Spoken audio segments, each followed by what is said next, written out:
the holidays can be stressful, even though they're meant for a time of celebration. And life coach Asia Mutzi is here to show me in the studio, talk about how to stay cool during the holidays. It can be a really stressful time for us all, but it's fun. But there are also times when you get done with the holidays, you just feel so overwhelmed. Are there any tips on how to maybe stay cool and keep your calm? Absolutely. The first thing is just say no. You don't have to accept every invitation.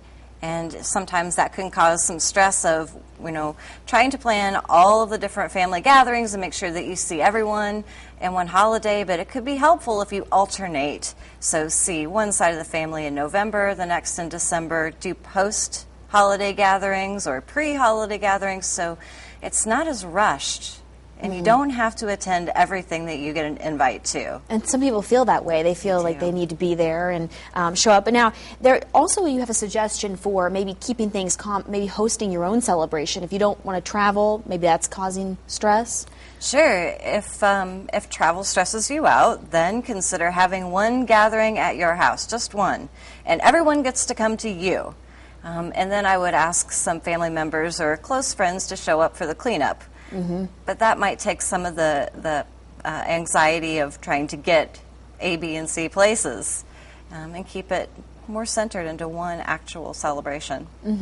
Now, during these celebrations, we're all with family members, and it's great to see everyone, but tensions are likely to come up. And what are ways of coping with maybe relatives who you don't get along with or just feel some tension when you're around?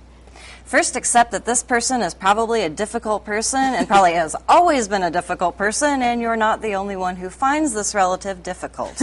So know that going into it. And expect some level of conflict. If Uncle Eddie is always a little cranky, he probably will be cranky this Christmas too. I find it's helpful to prepare statements. So if you know Uncle Eddie every year asks you, have you found a job yet? And everybody stops and looks at you and it's very awkward, consider preparing a few responses that get you neutrally out of that. Also, avoid talking about hot button issues with your relatives if you know that's going to spark a debate. Don't share intimately personal details about your marriage or your relationships or your core problems in life if you're not really up for the criticism. So no politics, no religion, keep it light. And one of the things you also suggest is actually avoiding alcohol. Because, a lot of people turn to that to maybe sort of loosen them up, but it can be a problem. Actually, it can, because alcohol is a depressant. And, we do call it the social lubricant, but then the coming down from the alcohol part, you usually see a lot of family members in tears later, wondering why it wasn't such a great gathering. That's right. So lay down the alcohol and see if you can't have a more clear, more joyful time. All right. Well, I really appreciate you coming in this morning. There's plenty more we want to talk about. Sure. That's all we have time for now, but thank you so much for coming in. Thanks for having me. Well, coming up at 6:30, we'll take a look at this morning.